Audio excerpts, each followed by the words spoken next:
Hi guys, welcome back to Saanvi Special Video. Today I'm going to show a easy recipe with corn. These are the ingredients. We need ghee, salt and chili powder, a bowl of corn.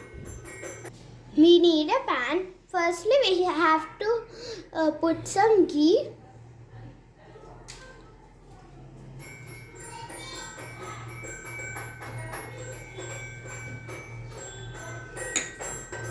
Now add sweet corn.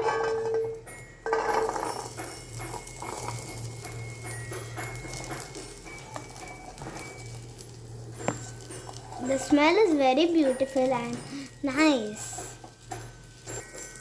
Fry until the corn are cooked. Cooked. Now the all corns are fried. Lastly, we should add chili. Lastly, add chili powder and salt. I'm adding little bit chili powder because I'm going to share with my brother.